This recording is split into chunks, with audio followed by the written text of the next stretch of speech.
বর্তমান সরকার তার ম্যান্ডেটবিহীন ক্ষমতা টিকিয়ে রাখবার স্বার্থে দেশের চরম অর্থনৈতিক উন্নয়ন হচ্ছে বলে জোর প্রপাগান্ডা চালাচ্ছে মাননীয় স্পিকার। সম্মতি প্রকাশ করছি, ওনারা হয়তো মনে করছেন আমি বিরোধিতা করব।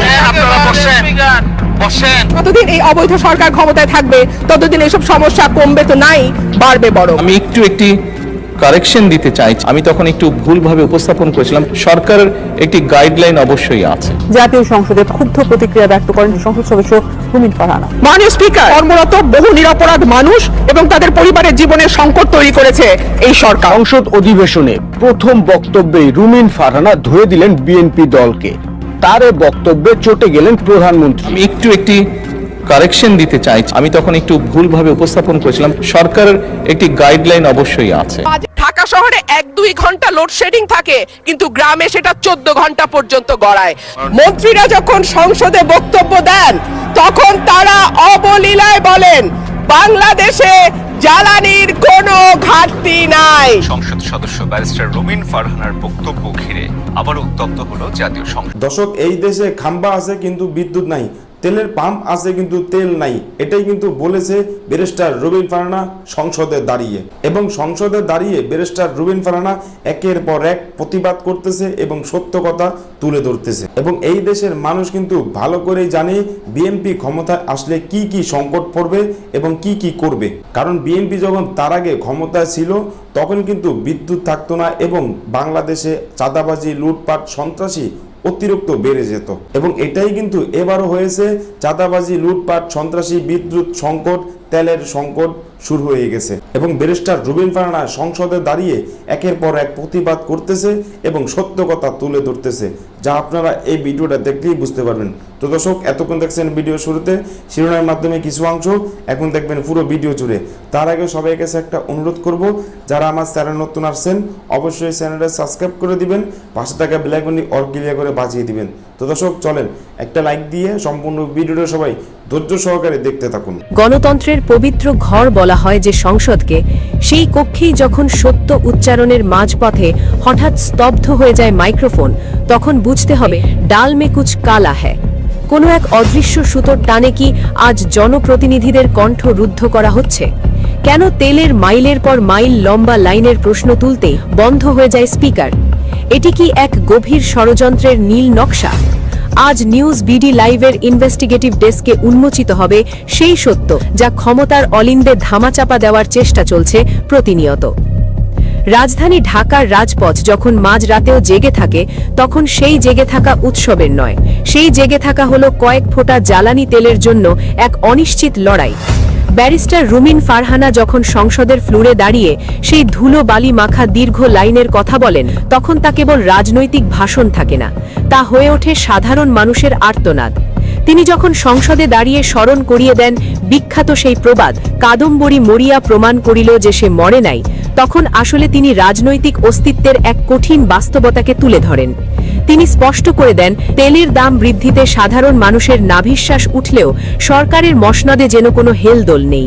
কয়েক কিলোমিটার জুড়ে দাঁড়িয়ে থাকা ট্রাক চালকদের ক্লান্তি আর হাহাকার কি পৌঁছায় না সচিবালয়ের শীতাতপ নিয়ন্ত্রিত কক্ষে?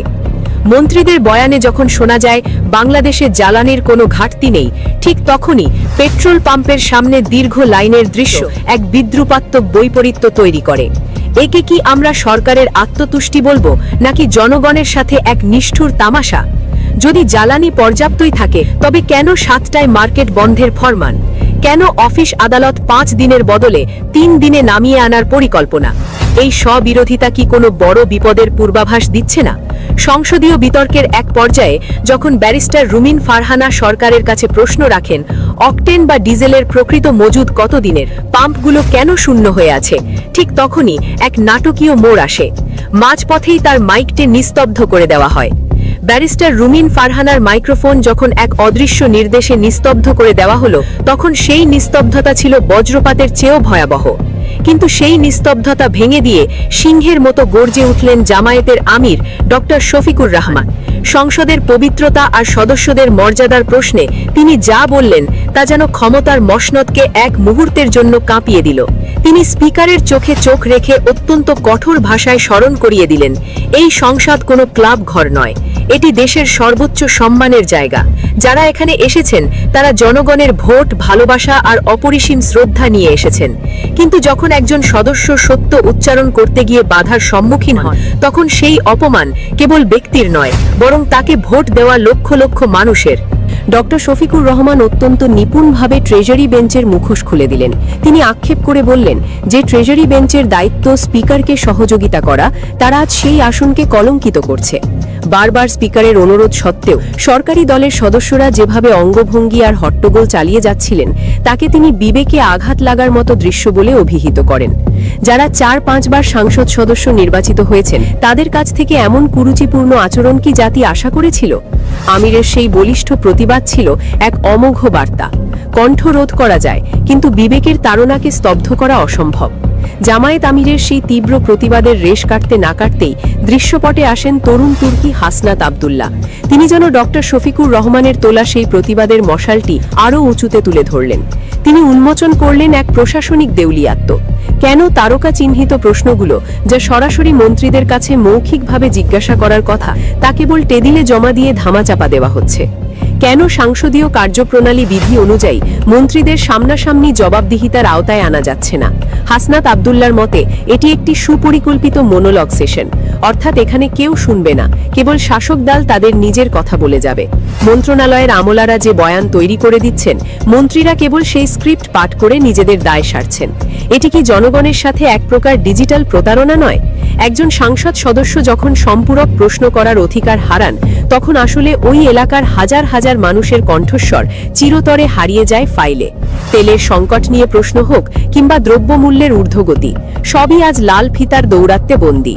হাসনাত আব্দুল্লাহর সেই তীক্ষ্ণ উচ্চারণ আমরা কোথায় বলবো প্রমাণ করে যে সংসদ এখন আর তর্কের ময়দান নয়, বরং পূর্ব নির্ধারিত চিত্রনাট্য মঞ্চায়নের এক রুদ্ধদ্বার রঙ্গমঞ্চে পরিণত হয়েছে। আমরা এমন এক সময়ে বাস করছি যেখানে প্রযুক্তির উৎকর্ষই যেন মানুষের বাকস্বাধীনতার সবচেয়ে বড় শৃঙ্খল। হাসনাত আব্দুল্লাহ সংসদে যে চাঞ্চল্যকর তথ্যটি তুলে ধরলেন, তা শুনলে যে কোনো সচেতন নাগরিকের কপালে চিন্তার ভাঁজ পড়তে বাধ্য। সাইবার নিরাপত্তা আইনের 25 ধারা, যাকে বর্তমানে ভিন্নমত দমনের প্রধান অস্ত্র হিসেবে ব্যবহার করা হচ্ছে। ভেবে দেখুন, যে ধারায় যৌন নির্যাতন বা চরম আপত্তিকর বিষয়ের বিচার হওয়ার কথা, সেই একই ধারায় কার্টুন শেয়ার করার অপরাধে গ্রেফতার করা হচ্ছে সাধারণ মানুষকে।